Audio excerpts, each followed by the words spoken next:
वज़ीर-ए-आज़म शहबाज शरीफ की आस्ताना में रूसी सदर पुतिन से मुलाकात, दो तरफा ताल्लुकात और बाहमी दिलचस्पी के अमूर पर तबादला ख्याल। वज़ीर-ए-आज़म ने कहा रूस के साथ ताल्लुकात मजीद मजबूत बनाने पर काम करेंगे।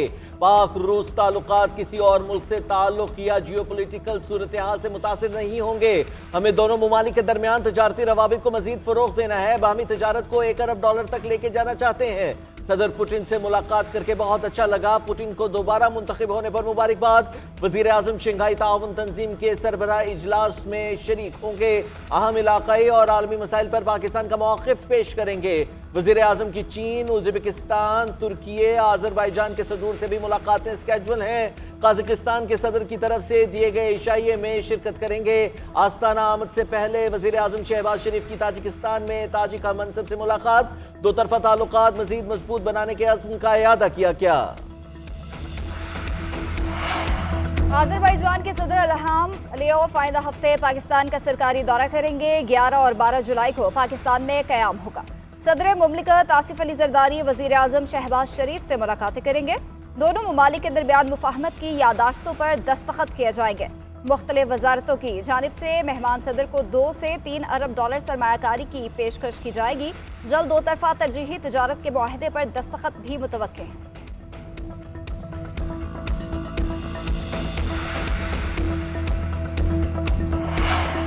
इस्लामाबाद हाई कोर्ट में लापता अफराद की बाजियाबी केस की समाअत। सेक्रेटरी दिफा, दाखिला, चीफ कमिश्नर और पुलिस अफसरों पर जुर्मानों के खिलाफ अपीलें खारिज। चीफ जस्टिस आमिर फारूक ने रिमार्क्स दिए, हर बार आप आकर कह जाते हैं कि प्रोग्रेस हो रही है, कितना वक्त दें आपको, क्या करें, फिर वजीर आजम को बुला लें।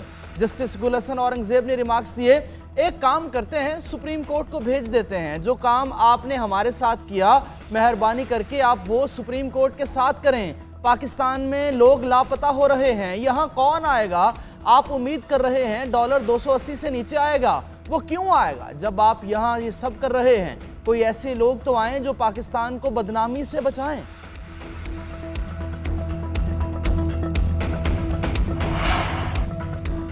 बानी पीटीआई और अहलिया की निकाह केस में सजा के खिलाफ अपीलों पर समाअत। सलमान अकरम राजा का अदालती फैसलों और इस्लामी कवानीन के हवाला जात मौक़िफ़ इख्तियार किया कि केस में सुप्रीम कोर्ट के फैसले को नजरअंदाज किया गया। शिकायत कुनिंदा का सिर्फ बयान है, कोई सबूत नहीं।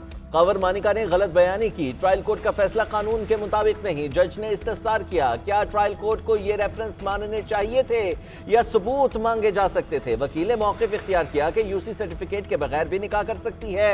इस तरह से चलता रहा तो हर साल हजारों शादियां कलअदम करार दी जानी पड़ेंगी। अदालत ने रिमार्क्स दिए कि 12 जुलाई तक हर हाल में फैसला सुनाना है। मजीद समाअत 8 जुलाई तक मुलतवी। उम्मीद है इद्दत में निकाह केस में रिलीफ मिलेगा। सियासी इंतकाम और बानी को दबाव में लाने के लिए केस बनाया गया। जाती नौयत के केस का मकसद बानी पीटीआई को कॉम्प्रोमाइजिंग हालात पर लाना था। चेयरमैन पीटीआई बैरिस्टर गौहर कहते हैं, बानी चेयरमैन मजबूत इंसान है, केस में कॉम्प्रोमाइज नहीं हुए। ये ऐसा केस जिसमें खातून की जाती जिंदगी को कुरेदने की कोशिश की गई। इस केस को तो अदालत आना ही नहीं चाहिए था। इस्लामी तालीमात में भी इसकी इजाजत नहीं।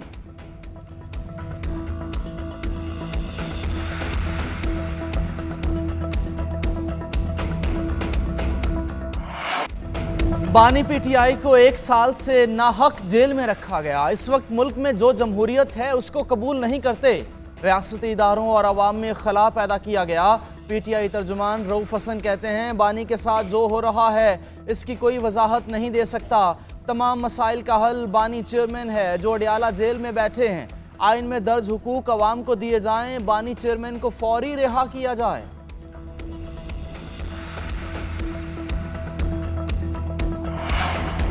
बानी पीटीआई के रियासत मुखालिफ बयानी पर पंजाब हुकूमत की कार्रवाई की मंजूरी का मामला। पंजाब काबीना की दस्तावेजात मंजर-ए-आम पर आ गई। काबीना दस्तावेजात के मुताबिक बानी पीटीआई पाकिस्तान को तोड़ने की मुनज़्ज़िम साजिश कर रहे हैं। पार्टी रहनुमाओं को पाकिस्तान मुखालिफ बयानी का टास्क सौंपा गया।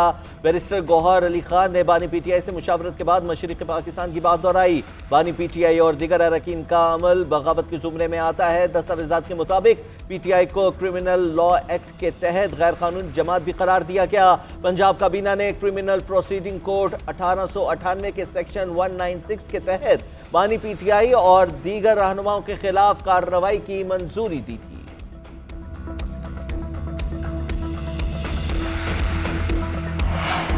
अवाम के लिए बिजली का एक और झटका तैयार। IMF का बिजली के रेट में कम से कम 5 रुपए इजाफे का मुतालबा। 10 जुलाई से पहले बिजली की कीमत 5 रुपए फी यूनिट बढ़ने का इम्कान।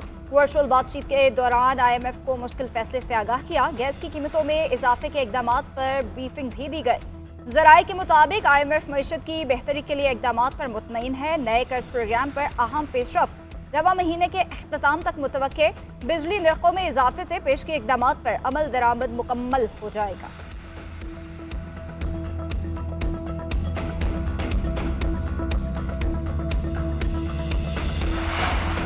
महंगी बिजली भी नायाब। मुल्क भर में घंटों लोड शेडिंग, कई जगह बिजली की बंदिश का दौरानिया 14 घंटे से बढ़ गया। कराची में कहीं 12 तो कहीं 14 घंटे की लोड शेडिंग। शदीद गर्मी में बिजली की बंदिश पर आवाम का पारा हाई। पेशावर में शहरियों का ग्रिड स्टेशन के बाहर एहतजाज। कोहाट में मुजाहिरीन ने हंगू रोड बंद कर दी। KP में ज़बरदस्ती बिजली बहाल कराने का एक और वाक़या। वज़ीर खुराक KP ज़ाहिर शाह की मर्दान ग्रिड स्टेशन आमद। 5 से ज़ायद फीडर्स पर बिजली बहाल करा दी। लाहौर के करीब रायवंड में भी एहतजाज। आटे के निर्ख बढ़ाने की इजाजत नहीं देंगे। माफियाज अपना काम कर रहे हैं, महकमे सो रहे हैं। महकमे अपना काम नहीं करेंगे तो गवर्नेंस कैसे बेहतर होगी। किसान अपनी गंदुम बेच चुका है, अब माफियाज को आवाम का इस्तेसाल नहीं करने देंगे। वजीर आला पंजाब का इजलास में इजहार ख्याल।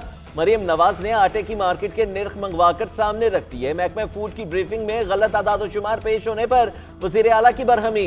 पाकिस्तान क्वालिटी कंट्रोल स्टैंडर्ड्स की कैटेगरी के मुताबिक आटा निर्ख के तयन करने का फैसला। आटे की निर्खों की रोजाना की बुनियाद पर रिपोर्ट भी तलब। करप्ट अनासिर के खिलाफ कानूनी कार्रवाई का हुक्म भी दे दिया। पाकिस्तान स्टॉक एक्सचेंज में मुसलसल तीसरे रोज तेजी का रुझान। 100 इंडेक्स में 850 से ज्यादा पॉइंट्स का इजाफा। 80,000 की नफसियाती हद बहाल। 100 इंडेक्स 80,400 की बुलंद तरीन सतह पर पहुंचा। गुज़िश्ता रोज इंडेक्स 79,552 की सतह पर बंद हुआ था।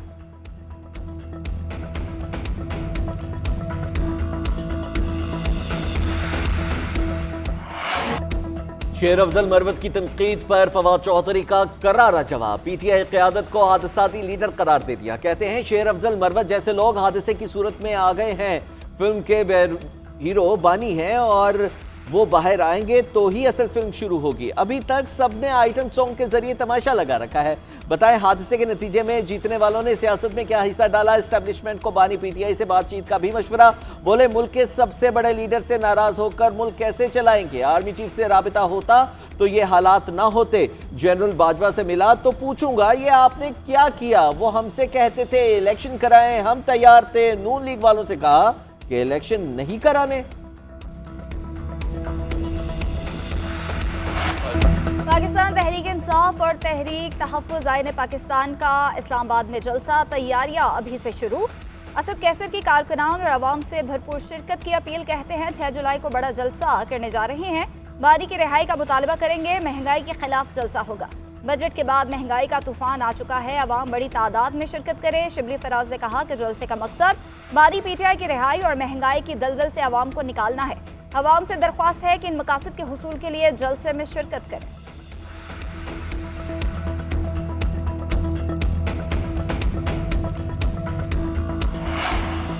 मुस्लिम लीग नून और पीपल्स पार्टी में दोस्ताना झगड़ा चल रहा है। एस्टेब्लिशमेंट के खिलाफ बोलने वाले मरात ले रहे हैं।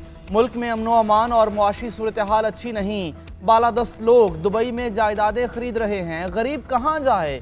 अमीर जमात इस्लामी हाफिज नईमुर रहमान की न्यूज़ कॉन्फ्रेंस बोले जमात इस्लामी ने हक दो अवाम को तहरीक शुरू कर दी है। 12 जुलाई को इस्लामाबाद में धरना देंगे। हमारा वाहिद एजेंडा है कि IMF की शराइत वापस ली जाएं, अवाम पर डाला गया बोझ वापस लिया जाए। बाजोड़ में दहशतगर्दी। तहसील मामूद के इलाके में बॉम्ब धमाका। साबिक सेनेटर हिदायतुल्लाह खान समेत 3 अफराद जाँ बहक। धमाके से गाड़ी तबाह हो गई। धमाका रिमोट कंट्रोल डिवाइस के जरिए किया गया। हिदायतुल्लाह ज़िमनी इलेक्शन के सिलसिले में इलाके का दौरा कर रहे थे।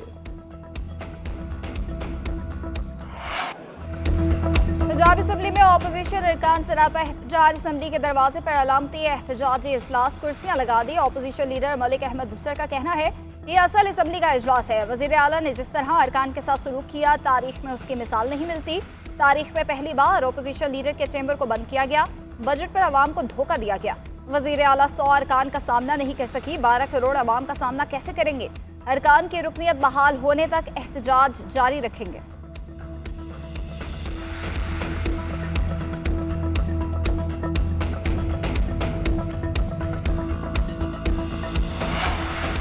फितना पार्टी के अरकान को असेंबली के गेट पर हुल्लड़बाजी करते शर्म आनी चाहिए। एहतजाज करने के लिए हारे हुए लोग इकट्ठे किए गए। ये पीटीआई अरकान नहीं, 9 मई के दहशत गर्द हैं। वजीर इत्तलात अज़मा बुखारी का अपोजिशन लीडर को जवाब, कहा 4 माह से यही ड्रामेबाजी और लचरपन ऐवान के अंदर किया जा रहा है। हमने 4 साल इनकी गुंडागर्दी और डिक्टेटरशिप को भुगता। जब चाबी वाला खिलौना वजीर आला गूंगा बनकर वजीर आला की कुर्सी पर बैठा होता था, तब ये लोग उसके आगे सर झुकाए बैठे रहते थे। वफाकी हुकूमत का पाकिस्तान स्टील मिल्स को मुकम्मल बंद करने का फैसला। सेनेट की कायमा कमेटी बराए सनत और पैदावार का इजलास। स्टील मिल्स हुकाम की ब्रीफिंग, कहा कॉन्ट्रैक्ट और डेली वेजेस फारिग कर दिए गए। मिल्स के पास 2286 मुलाजमीन बाकी रह गए हैं। सूद मिलाकर पाकिस्तान स्टील की 335 अरब के बकाया जात हैं। स्टील मिल्स की गैस 30 जून 2024 को बंद कर दी गई। अरबों रुपए की गैस बैटरी के लिए इस्तेमाल की जा रही थी। हुकूमत ने मौजूदा बजट में गैस की कोई रकम नहीं रखी। कायमा कमेटी ने स्टील मिल्स की ऑडिट रिपोर्ट्स तलब कर ली।